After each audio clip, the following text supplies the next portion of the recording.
Welcome to PDH Hour with Glenn. I'm your host, Glenn Tepfer, and this month we're going to be talking about April Fools, misconceptions, misunderstandings, and foolishness that may sink your project. I am going to try and tie this in, to the April Fool's theme, things that are foolish, but it's a lot of it really isn't an April Fool's joke, and if I sound frustrated when I'm talking about this, I apologize. I've been doing some of this for 35 years or more, and some of the same things you see that haven't changed tend to be a little frustrating, but I'll try and curb that. For the outline, I'm going to start with the owner's misconceptions. I believe that, the owner sets the tone of the project, and that's a good place to start. Get into some general industry. Experience equals expertise, roles and responsibilities, and technology. Then another foundation of a good project is your construction documents, your specifications, CQA plan, and design. We'll get into fundamentals and best practices. Pre-construction meetings, often overlooked. Earthwork, I'll go through a little bit of earthwork, a little bit of some key elements in geosynthetics installations. Then I'll try and give you a few key takeaways, discuss the next webinar, what's coming up, and then we should have time for questions and answers at the end. Again, as a reminder, use the question and answer feature on your browser, and I'll try and answer those at the end. Final reminder before we get started, prior webinars are archived on the CQA Solutions website, and I encourage you to look at those if you haven't before. If you're new to this, look at some of the old ones. I'll be referencing some of the old ones, but unfortunately, we can only award PDH hours for those who attend and complete the live webinar. That's the only one we can track time on. So without further delay, we'll get into owners' misconceptions. One of the big things that we see is that owners believe that they're protected from liabilities by certification and approval. And, that's not the fact. There were some instances, some things that were happening in the industries that led us to ask some agency personnel as well as industry professionals, and everybody agrees, no matter what caused the issue, the regulators are going to sue the owner. And so as an owner, you should always take that in mind as you're going through the project process. If it's operational, a lot of owners, once the project's completed, it's kind of out of sight, out of mind. They got what they needed. They have their project running. And you may have exposed geosynthetics, covered geosynthetics, that are out there. People don't really think about implementing a plan and making sure that they're not being damaged. And, things happen, especially to exposed geomembranes, but also covered animals, weather damage, things like that, other contractors, things happen. So there should be some type of follow-up plan to make sure that you're always monitoring your geosynthetics to make sure they're being maintained in the proper condition. So we'll get into the general industry. Experience equals expertise. Well, really it doesn't. And that's what I want to talk about here for a few minutes. This is a slide that I share quite a bit in presentations, but in each one of these, there were experts that were, supposedly hired to do their job, but they didn't do their job properly. Whether it was the design, material selection probably was back on the designer as well. So there were, multiple methods of failure, cost of failure, cost of prevention. You look at the cost of prevention back in 2005, and, nothing exceeded $40,000, but yet the cost of failure was in the multiplied millions in some instances. And the red numbers here are just material selection. That's in 2025 US dollars converted from 2005. So talking about the different parties and their expertise, experience, as you might say. This is a design engineer. In this case, it was a mining um, facility that was designed with a stud liner. This is a weir. You're looking down into the weir, and they were asked by the general contractor how to connect the stud liner to forms for the concrete pour that was going to occur behind this liner. And the design engineer told him to nail it. So the contractor said, we nailed the shit out of it. And anybody that's familiar with liner realizes nails and liner don't mix, especially when they use finishing nails to make a nice small hole that you can't find or repair. Had the design engineer just taken a little time to research the proper methods, they could have had a much better project, but they didn't know. Earthwork contractors, most earthwork contractors that started in the containment system where you're looking at a low permeability soil that needs to be constructed in lifts and, have proper bonding between lifts. They came from highway industries or other heavy earth moving industries where they weren't concerned as much about the lift interface. And you can see that here. This lift interface is smoothing out. This is actually on a 3-to-1 or 4-to-1 slope. And before the material is actually placed, it should be roughened up to incorporate the bonding of the lifts to promote the bonding. And that's not being done here. And that'll be a huge liability. You could have, on a steep slope, you could have a slope failure because of that. Geosynthetic installers, same thing. Where did that experience come from? As J.P. Giroud was arguing with a lady from Germany about their installation procedures and saying that they have zero leak liners, he said anything can look good on paper, and that's what you see as far as resumes go. Where did that experience come from?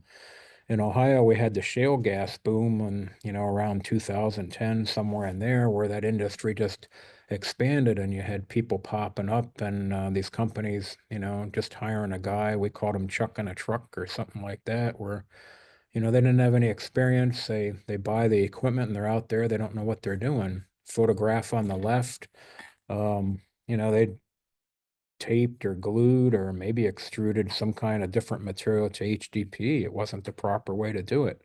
Photograph on the right.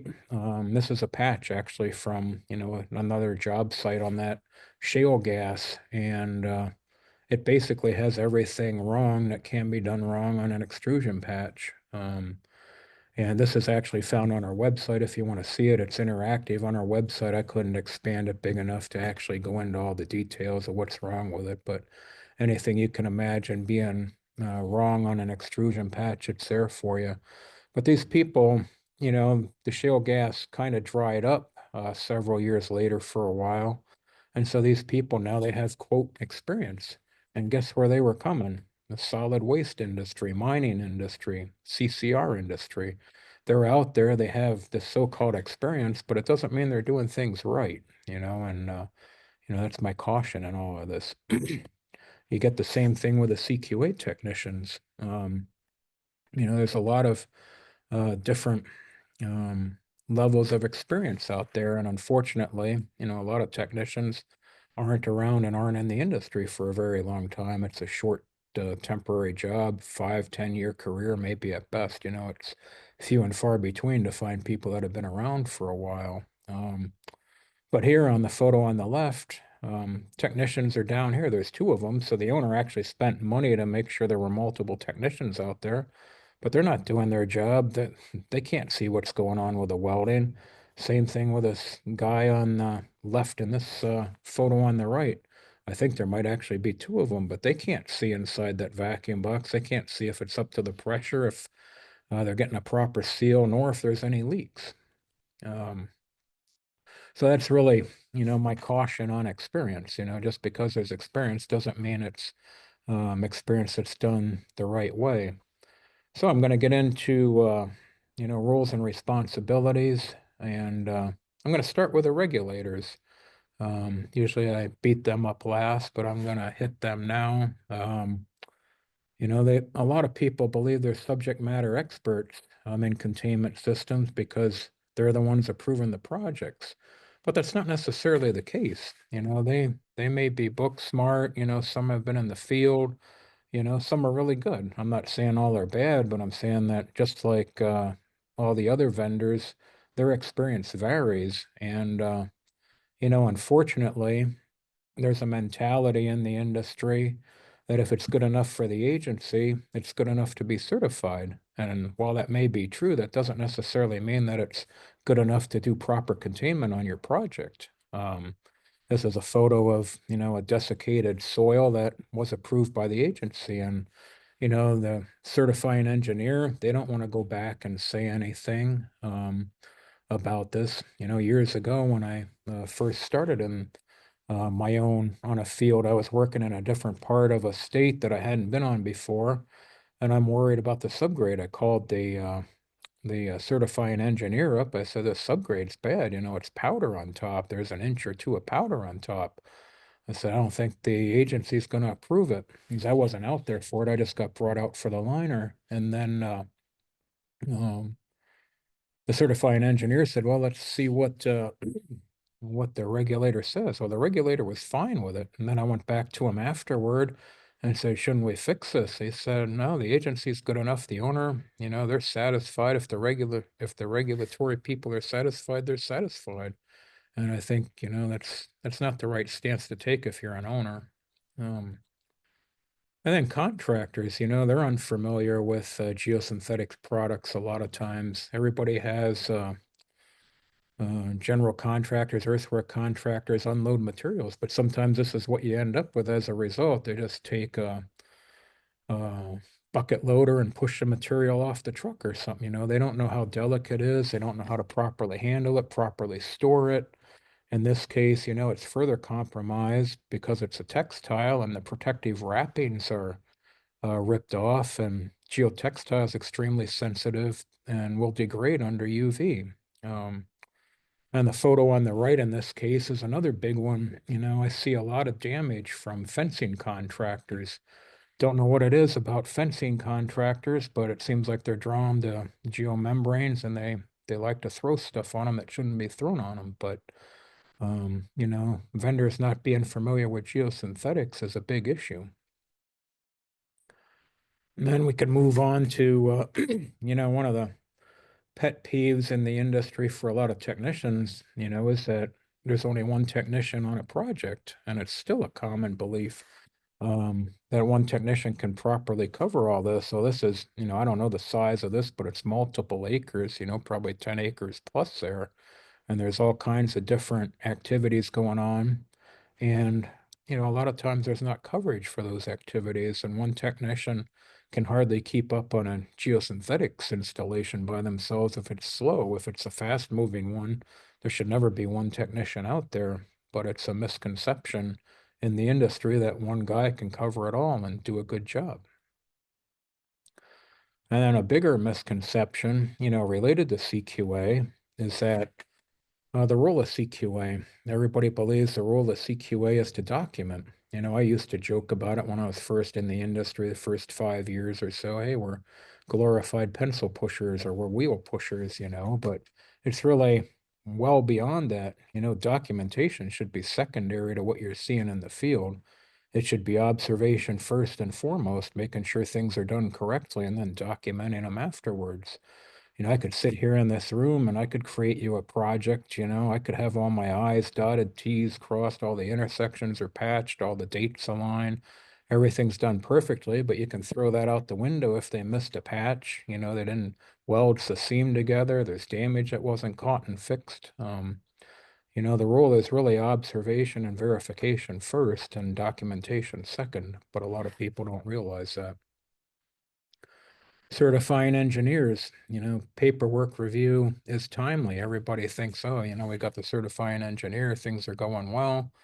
But a lot of times we're finding in our audits of sites, daily field reports, field tests, laboratory results, they're not being reviewed. Um, daily, let alone weekly or even monthly sometimes. We've seen the data that's 6 to 8 months before it's signed off by an engineer. And there's no way that they can be proactive. There's no way they can catch things on your project if they're not reviewing it on a daily basis. And, we see the results. Some of the content of this presentation and other webinars I've done as a result of failure to review in a timely manner.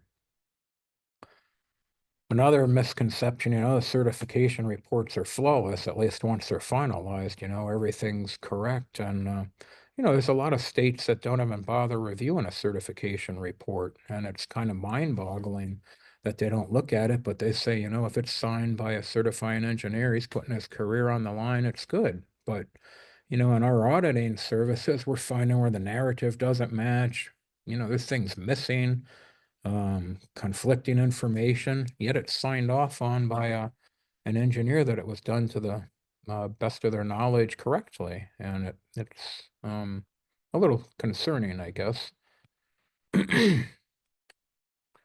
So some other general industry misunderstandings and misuse. This is dealing with technologies. A big one, I've been talking about this one ever since, I started speaking in 2014, but a lot of people had this tendency to equate continuity testing, which is your non-destructive testing, with the integrity. Destructive testing, such as a destructive seam sample or your material sampling for elongation and strength. And I'll give you an example here. An electrical leak location survey. Now, this is a profile cross-section of 60 mil conductive backed smooth geomembrane. So it's conductively backed. The conductive formulation is the bottom part of the sheet. I think it's less than 3%, but I just used that as an example. And then, you're going to have your standard formulation in the material. You could have other co-extruded layers, but your conductive backed material is the very back 3%. So you could have a scratch or a gouge, 95, 96%, whatever the thickness is, as long as that scratch does not reach the conductive material, it's not going to show up under a leak location survey, but it has compromised the strength. How many of you feel, a scratch 50% of the way through the geomembrane is going to have the same strength as the parent material without a scratch? It's not going to. So your strength and integrity has been compromised, your continuity test passes, and people, make inappropriate conclusions from this. Data recorders, this is another one. I've beat this one up a few times in previous webinars, so you can look them up.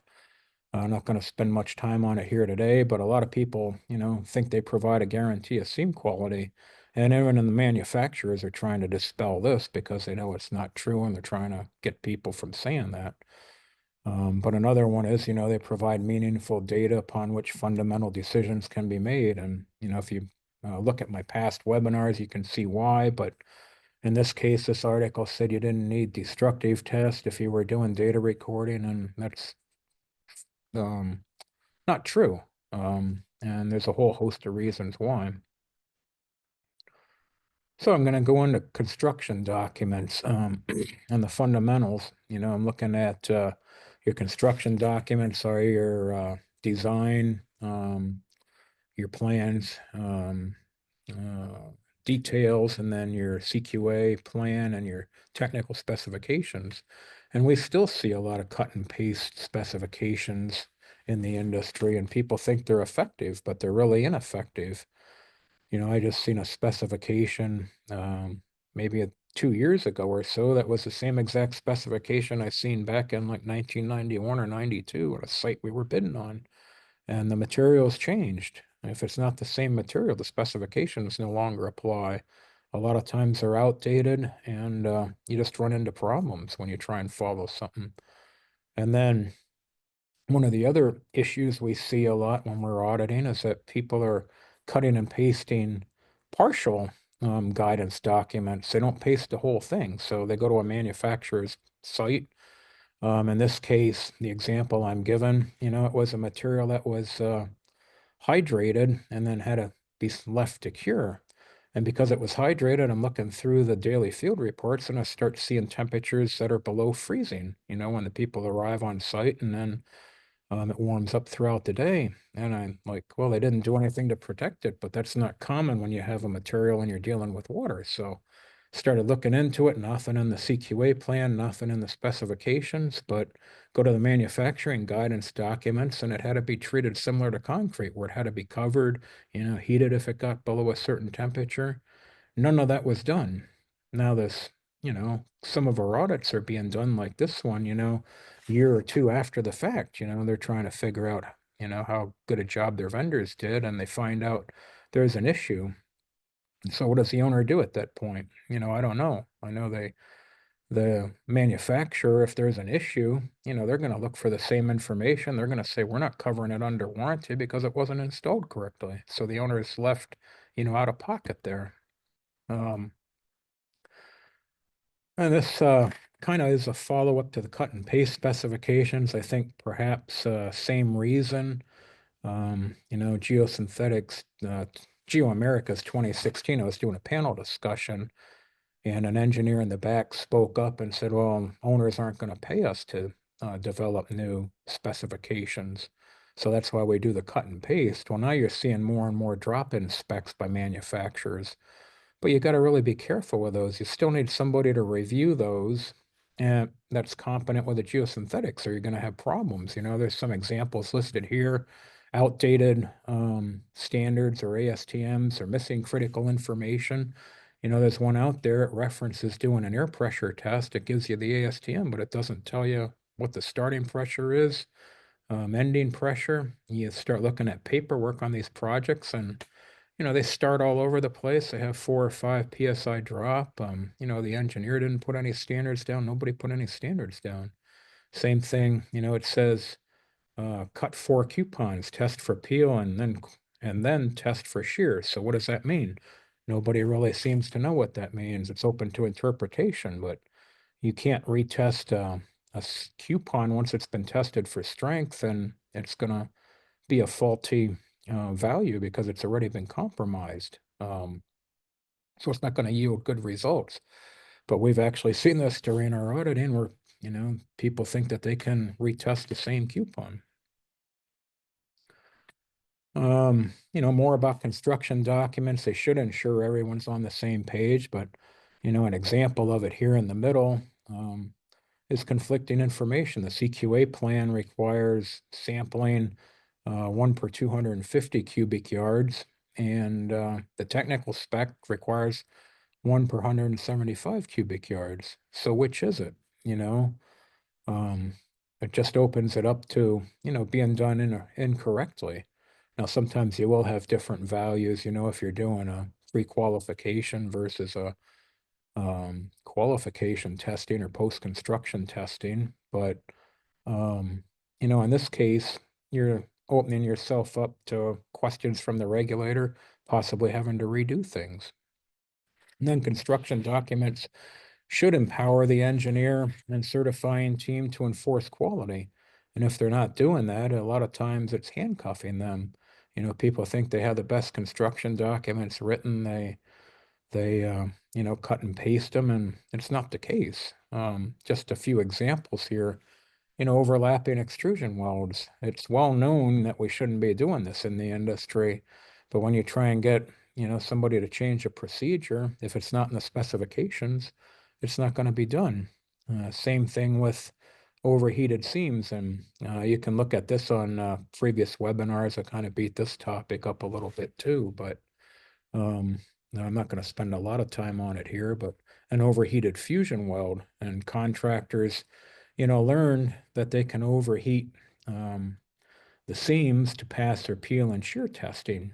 And while they're doing that, they're compromising the integrity of the geomembrane. So the liner is likely going to fail under stress in the future due to stress cracking because of the overheating, but we're passing our peel and shear. Just an example of an overheated extrusion weld seam. And then I used this graphic in one of the previous webinars as well, but Eddie Weiser had developed a magic triangle, he calls it, with your heat, speed, and pressure parameters, which you need for a good thermal weld, and his center spot he called the sweet spot, but I went a bit further and took it to call it the optimum welding zone because this is an area where you have your passing trial weld and you don't have any geomembrane damage. But then you have a danger zone that we're, living in the danger zone, so to speak, because most of the time our trial welds are passing, but we're damaging the geomembrane, and it's just going to lead to long-term consequences. And then again about the thermal welding, where does it fall? Even when we have a trial weld, we don't know where that falls. If it passes and it is not harming the geomembrane, is it in the center? Does a little tweak put it outside? If we're right on the edge, tweaking any of the parameters may move it outside. Same thing, it might make it fail. So, where are we? We don't really know where we're at, and we need more guidance. The important thing to keep in mind there is we are an evolving industry. The uh, thermal welding and the geosynthetics hasn't been around all that long compared to other industries like steel welding. Construction documents, they should incorporate proven best practices, but they don't. So when we're talking about the heating, overheating, we could reduce heat, and that's what people are starting to agree on. There's some installers that are trying to reduce their welding temperatures. And what you want to do is try and get it to where your material during a peel and shear test elongates outside the seam rather than breaking at the seam edge. It's just an indicator that it isn't heated as severely along the welding edge, the edge of the weld, in most instances anyway. There could be other issues, but predominantly that would be the case. And then reducing the footprint of extrusion welding. Everybody agrees that extrusion weld is bad, it's inferior, but nobody takes steps to minimize the amount. And I showed a few projects from a paper I presented back in 2015, but there's different projects, and I'm looking at the center column primary seam footage, which is your extrusion weld performed for the primary seam, not related to a repair. And some projects had it down to 0. Some had, 10, 15 feet, and then others had thousands of feet. Generally, the ones that have it reduced are projects that are taken the initiative to say, let's reduce the footprint of our extrusion welding on the project, and they limit it. If you have a weld longer than 10 foot, it has to be fusion welded. If you have a repair longer than 10 foot, it has to be fusion welded. Installers don't necessarily like that, but, the owner's got to be the one to say, hey, this is a good idea. We want to have quality here for the long term, and you need to do this. Vacuum box operators, qualifying them, everybody will agree that vacuum box technicians usually are the lowest qualified on the job. They're the new person. They get stuck with a tedious job of vacuum boxing all extrusion welding and other seams on the project. And yet, a lot of times you'll find out they don't know what they're looking at. They don't even know what a leak looks like. So what we do and we recommend, and I've been recommending this for a while in different presentations, but we put a pinhole in a scrap piece of liner and make them find it, and then we can verify the machine's working properly, and they at least know what they're looking at. Now, whether they're going to mark a leak when nobody's looking, that's a whole different story. But I'll move on from the vacuum box to smart destructive sampling here. Kind of all over here, but smart destructive sampling, I did a webinar on this and the differences in destructive sampling practices. We want to try and minimize the holes in the geomembrane. Everybody, it's like, why do we want to cut holes in a perfectly sound geomembrane? Well, unfortunately, we can't verify it's perfectly sound any other way at this point. Once we have a better technology, maybe we can get rid of the destructs. But for now, we can minimize the impact they have on the project, as well as strategically using them to gain the knowledge we need to get. And in this case, the photo here, you can see the samples being marked near the end of a seam. So when they do their intersection, they can just cover it with the same hole. We're not really creating a new hole. And couple slides just to briefly go over what we did in the other webinar, since it's still a big issue. Um, a lot of specifications, people are at least marking them now, marking destructive samples every 500 or 1,000 feet per operator and machine. And by doing that, at least, you're ensuring that you're getting all your operators. But if you're just wheeling off 500 feet like we commonly see, you're going to miss suspect areas. We're missing, 2 out of 3 suspect areas. We're missing textured interfaces, which are harder to weld, more problematic. And in this case, we have 4 extra holes in the geomembrane using this method. And you can improve upon that by using these as intervals. And you look at the interval as a whole. Is there a suspect area, such as those circled in black, that's in my 500 foot? Instead of taking it at 500 foot, 1,000 foot, 1,500 foot, I'm going to, look at those as intervals, and I'm going to take one in the suspect area. And by doing that, you can hit all your suspect areas, you can hit all your textured interfaces, and reduce the extra holes. In this case, there were 0. And then we still run into issues in tracking as well. um, we see on a textured, if you have a smooth welding edge, a lot of times that textured seam may fail, or it's going to track onto a smooth. And I did a paper on this. I don't know what year it was, but what we found is when we look back through our projects, anytime we had a sample that was on textured that tracked onto a smooth, it passed. And so people just assume that this is good, but you need to actually say, okay, what about the rest of the textured seams on the project? How am I evaluating them? Maybe end coupons, maybe other ways. So yeah, I'm going to leave it there. I don't want to go back down that path right now. Electrical leak location surveys.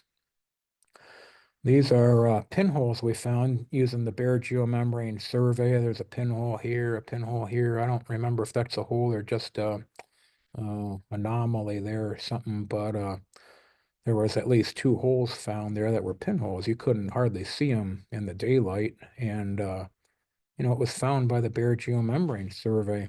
And Abigail Gilson, a recent study that she presented, she's saying, your probability of exceeding 5 gallon per day, 5 gallons per acre per day, leakage rate are significantly reduced if you're doing the bare geomembrane and an after cover geomembrane leak location survey. But these surveys are rarely used. They're a good technology. They have to be set up properly, like everything else, to be used properly. But when they're used, they significantly protect the owner, and you can find leaks and mitigate your risk. But they're not used unless they're specified largely by regulations, unfortunately. So I'm going to start moving into the construction components here. Pre-construction meetings. Just one slide here on pre-construction meetings, but we see a lot of projects where pre-construction meetings aren't done. Parties aren't there. We've had clients where we're doing CQA for them, and they don't have us as a part of the pre-construction meeting. And I think that's wrong, not because I want to be in the meeting, but I think all parties need to be educated and understand what's going on. It's hard when you rely on knowledge to be passed down from person to person. Things get lost there, unfortunately. Just a fact of life. But, there's different reasons given why people don't want to do the pre-construction meetings. But to me, it's your last chance to get everybody on the same page, get all your issues resolved before construction. If you don't, issues come up during construction, they're usually more costly, and they can greatly impact quality, such as, a poor design or something that can't be properly welded. Now you're trying to do a field fit versus a preemptive design that maybe could have, increased the quality. So moving on to earthwork. There's quite a few things on earthwork. I'm going to, again, touch on what I think are some of the highlights. I know I could do a whole hour or two probably just on earthwork alone, same with geosynthetics. So maybe in the future, but for now, one of the things is particle size and the specifications. You start seeing specifications that it has to be a certain screen size, like maybe a 2-inch screen.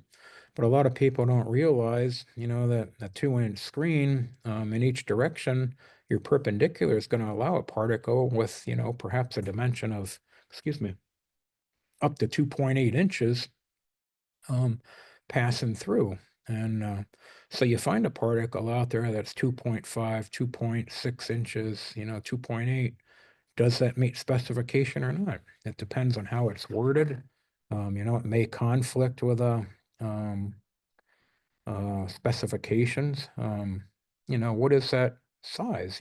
Sometimes um, things look like they pass and they may not, or they may not be an issue. So it's something that needs to be resolved. And a good place to figure that out would be the pre-construction meeting as a last resort. Um, then, GPS. This is, kind of a big one to me. Some people believe that you don't have to check thickness control when they have a GPS on the dozer, which really is incorrect for many reasons. A lot of times you'll find out, an operator says he's going to put down an 8-inch loose lift to meet the spec. He puts 0.8 feet in the machine, so he's putting down, almost a 10-inch loose lift, and people don't catch it, and you're wondering why you're at grade, a lift early or something.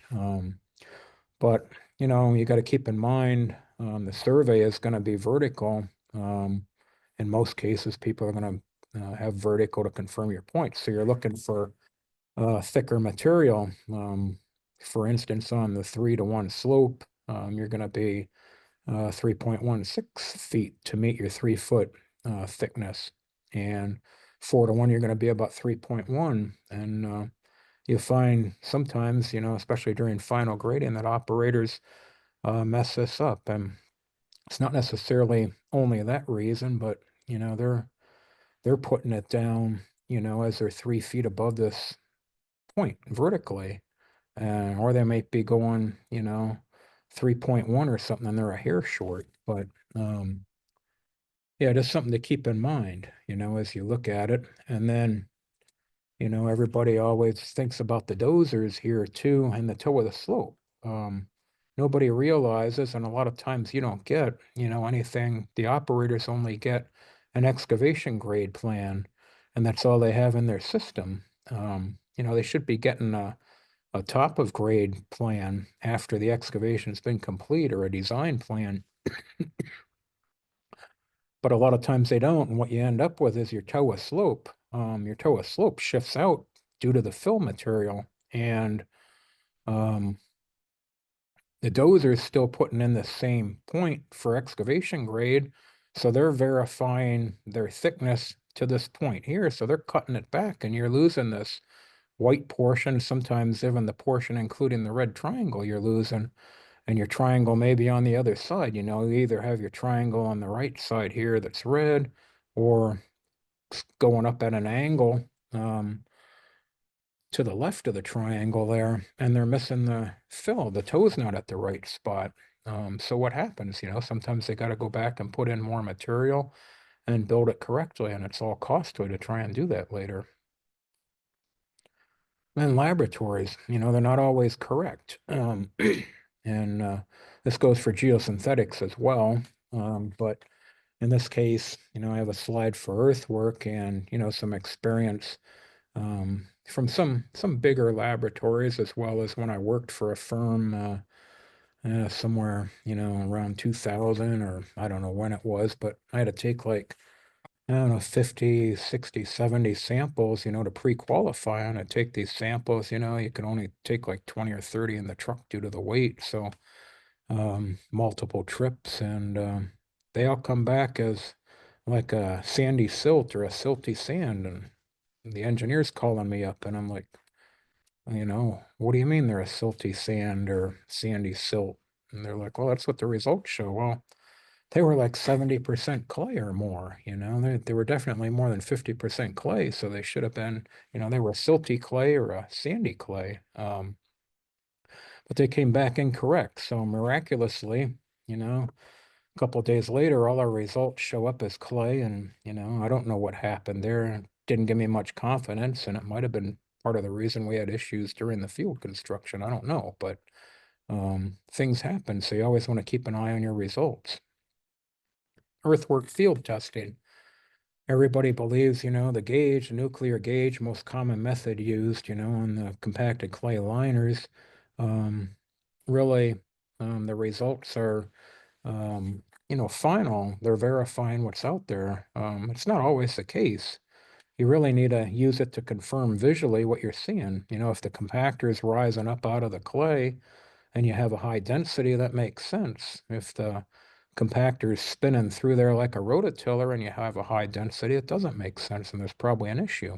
Um, if you look in the bottom photo, right-hand side, you can see where the lift is peeling up a little bit. And for a compacted clay liner, that shouldn't be. You know, I personally wouldn't even test that, and I learned that early in my career because a contractor would say, well, test it, it'll pass. And he's right, it will pass. You know, there's enough moisture. Your moisture is only the upper surface under the gauge. You pound a hole here and take a test, it'll probably pass as long as you don't have the voids in there, because you have a dry material below it and you have this here. But you shouldn't test it, it should be rejected. So the gauges and things like that really should be a confirmation of what the person is seeing in the field. But, you know, we try and replace that observation with just documentation.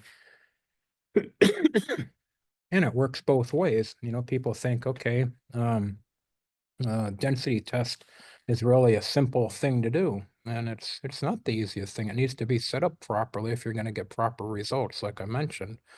You know, in this case, cutting with a dozer, you can see the dozer cut a spot. I always recommend a dozer. I think a dozer spot's a lot cleaner as long as they're not standing on the blade. You know, they should cut it, and you'll have a better test result. You don't end up with the voids that you do with a compactor. And we've seen that during an audit. Several years ago out there, and they just started placing the first couple of lifts of clay at the time we were doing the audit, and they had a high failure rate, probably 80–90% failure rate, something like that, over 60 anyway. I don't remember the specifics, but it was extremely high. And I'm watching them take the test, and they're not properly preparing the subgrade, and they're cutting it with a compactor. There's voids all over, and they take a test and it fails, and it barely fails, and the compactor is riding up out of the material. I never worked with this material before, but you know, it looks solid to me based on the cut. And just so happened that due to the high failure rate, the contractor had hired a fourth party to come out there and double check the CQA firm. Well, the guy puts his gauge in the same exact hole, same spot, takes the test, similar results. But the test wasn't properly prepared. He should have never taken that test. He should have said, we're going to cut a proper spot and take the test. So now you got two people not doing their job properly. And, you know, the earthwork contractor's paying the price and the owner's paying the price. Confirmation testing. One of these days I'll have to do a webinar on this too, but you know, there's, you know, 1 point proctors required, drive cylinders, things like that, checking your moisture. You know, sometimes they're done, a lot of times they're done, but you know, one thing we see that's a concerning trend is that they're never correlated back to the original test. And then you start doing that and you start finding out that these tests fail. And you know, now what do you do? And as an owner, you got material in there and you're reviewing the report that, you know, should have been caught by the engineer, but was never caught, you know, months ago. And what do? You know, you got a huge liability sitting there. Misconception about equipment being what it's labeled. I've run into this a few times in my career. And we see it every now and then, you know. Stickers for just about anything can be purchased anywhere. And there was a time where I was on a job site. There was a D8 on top of the liner, you know, the cover on top of the liner. And it didn't look like an LGP to me, and it didn't have a sticker, but they swore it was. So guess what? Next day it had a sticker. And, the engineer, he wasn't too concerned. And I said, well, what if we measure it? Is there any way to determine it? I didn't, know at that point. He's like, well, here's the specs on it. We measured the tracks and, sure enough, the tracks weren't as wide as they were supposed to be. Like in this case, 34-inch wide for this John Deere would be expected on the LGP, low ground pressure, and it was more like a 22. So there's ways of confirming this, but a lot of people don't know to do that. They're not trained, and people aren't really taught to apply things like that anymore, unfortunately. So that's enough beating up the earthwork. I'm going to spend the rest of our time in geosynthetics, try and get through this, in the next 10 minutes. So we have 5 minutes for questions. Inventory. There's multiple misconceptions when it comes to inventory. Excuse me. My throat's getting dry here. The material is on site, so it's good to use. And that's not always the case. It could be material that's been there for years. It could have been rejected. So people need to keep an eye on stockpiles when they're out on site. The material passed the conformance testing, so it must be good. And oh, I see that I accidentally deleted my slide I was going to have in here, but I had one that showed the textured missing on a roll, and it was deployed, and one side of it was textured, um, and there were portions that were completely missing texturing. So you still have to keep an eye on the material, regardless of whether it passed conformance testing or not. You can't just assume that it's good. And then it's a cost savings not to have anybody out there. But usually when nobody's out there for the inventory, that's when you run into, problems.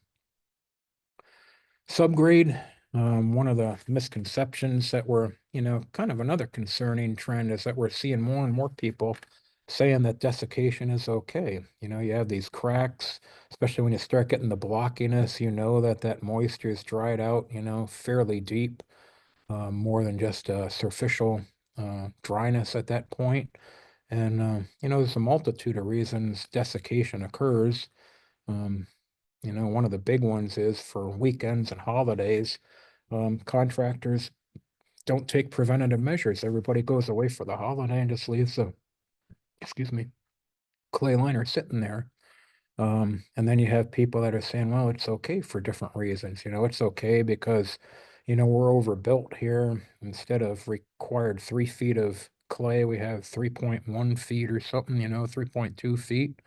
Um, or, another one is people are substituting sand leak locations. If you're using a leak location, um, your your clay surface doesn't have to be as good, and that's not correct. You still need your required thickness of clay, and you need your intimate contact and all those things. Geomembrane deployment, a couple of things here. Excuse me. Uh, Hand clamps. We continue to see a lot of damage by hand clamps. And, by this point in time in the industry, you'd think it would be pretty much avoided, but it's not. And a lot of people think it's going to be negligible, but any of these stresses have the potential to seriously damage the geomembrane. And, people believe, oh, it'll be caught by the air pressure test. That's only the case if it's in the air channel. It's not always in the air channel.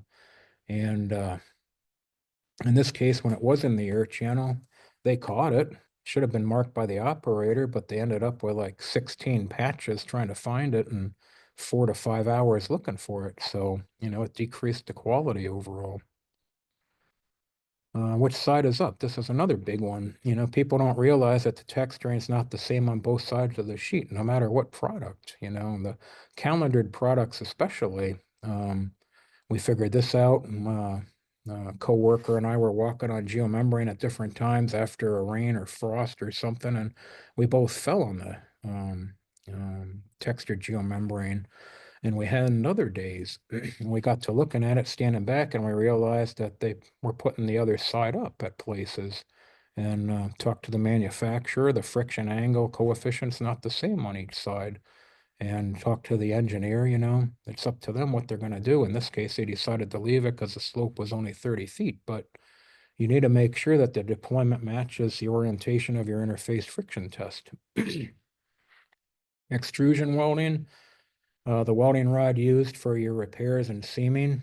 Can you use any high density rod on any high density product? Nobody really wants to answer this. It's kind of a gray area, but I speculate that you shouldn't. And that's because of two different reasons. One, I don't know that a manufacturer is going to warrant a product if it's used by that somebody used somebody else's extrusion welding rod on their material. And a second is, there's different formulations. And as you can see in the welding, they each have different melting points. There's little different characteristics. So how do those affect when you're using different extrusion rod? Non-destructive testing. One of the big things is everybody assumes the equipment on site meets the requirements, and nobody bothers to check it. Years ago, you look at this gauge. Years ago, the requirement was always 5 pounds per square inch of pressure for vacuum, and there's still a lot of specs that are written that way. But the gauge is in inches of mercury, or the red one is in kilopascals. And inches of mercury, the value is roughly 2 times PSI. So people are looking at these gauges, they're seeing they're pulling 5 to 6 on the gauge, not realizing it's inches of mercury and you're only pulling 2 to 3 PSI. So when I started discussing this in the industry, guess what happened? All of a sudden, the manufacturers got the ASTM reduced to now it's 1 to 4 PSI because these um, shop vac motors won't pull 5 PSI. They can only pull about 3 PSI. You need a Venturi system if you're going to pull any higher. Same thing with air pressure gauges. People don't check those. The ASTM requires each division to be, if it's PSI, 1 PSI. And in this case, it's 2. And so it doesn't meet the specification, but a lot of people aren't going to catch that. And then everybody, sees these air tests that are all 30 starting pressure, 30 ending pressure. They all think they got a great job, patting people on the back, great job. But, that's really a warning sign. If they're all 30-30, are they really doing the test? It's really a warning sign that you need to take a closer look and have people monitor them.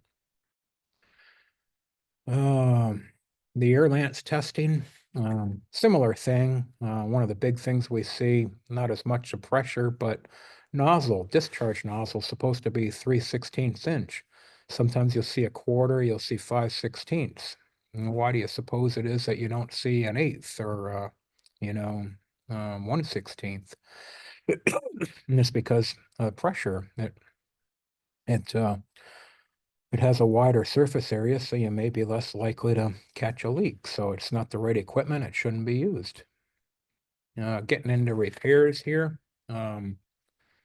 Heat tacking. I thought this would be a good one to discuss. Heat tacking, one of the biggest things we see is people won't pull up the patches. They heat tack them. They sit there overnight. They sit there through rain events, frost events, and then they weld them.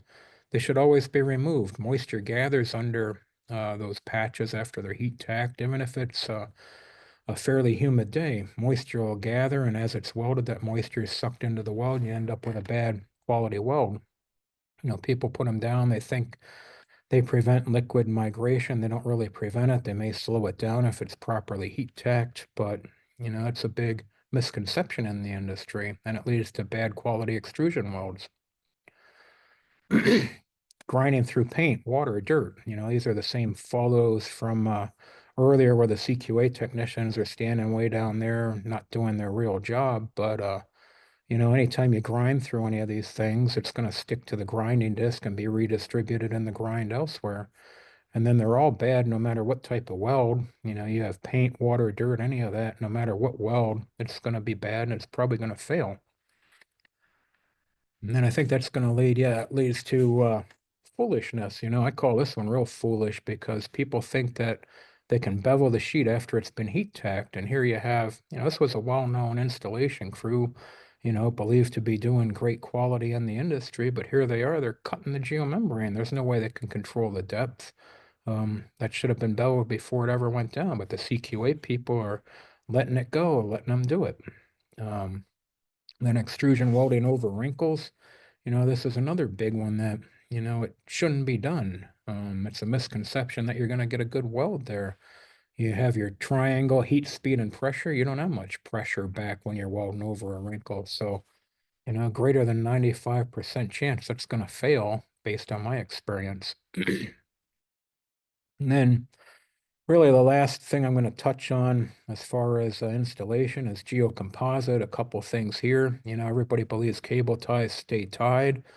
Out in Palo Verde, they had a geonet that was tied, and I first seen this issue out there where um, night shift, we have it all tied, come back the next day to start night shift, and they're unbuckled. And it was because the heat was causing that head with the buckle to expand and the tie would loosen. And we see the same thing here on this geocomposite. So, you got to reinspect the stuff if it's not seamed up. And, we're trying to investigate what actually happens when it's covered up with the composite, the textile layer. Does it expand there as well? And then burning geocomposite, is that good or bad? So many people let this burning go on, like in the photograph on the left. At least if he were going to let it go on, he should be pulling the other sheet up that he's burning and holding that up in the air away from the liner. But, we don't recommend burning because it compromises a net and textile. And when you're burning it right on the liner, guess what happens? Photograph on the right. Now you got to do a bunch of repairs every 6 inches or whatever it is. So, um, that's where I'm going to leave it with the install. Is everybody ready to rumble? That's one of the things in this industry. It's still mind-boggling, but it seems like everybody, doesn't trust anybody. Everybody, wants to fight with everybody. And we're really all on the same team at the end of the day. And that's really the mentality we got to have, especially CQA and installer. But, all parties, we're all there to get the job done. We're trying to do the job right, give the owner the best quality job. And I'll leave you some takeaways here. I think, and the biggest one really is number one and the last one, but, all of them are important, but the owner's responsible no matter what. Experience is not equal to expertise. The role of CQA is to observe first and foremost. Um, Technology, it's often great, but misunderstood, misused, and foolish conditions or conclusions may be improperly drawn. Just because a project is certified and approved doesn't mean it was constructed properly. And this is big for you owners. I mean, you got to try and make sure that it's constructed properly. The agency in this regard isn't your friend. You got to do what's going to protect your interest. Peel and shear testing does not guarantee quality welds. That's a big one that really needs to be, it's being discussed in the industry. And then finally, you have the power to change things. If you listen to some of these webinars, go to conferences, take those steps to learn things and see what you can be doing better to get better quality in the industry and on your projects. Well, my next webinar, I hope to see you all in May. It's going to be Thursday, May 15th, 12:30 Eastern. It's going to be best practices in geomembrane installation, part 1.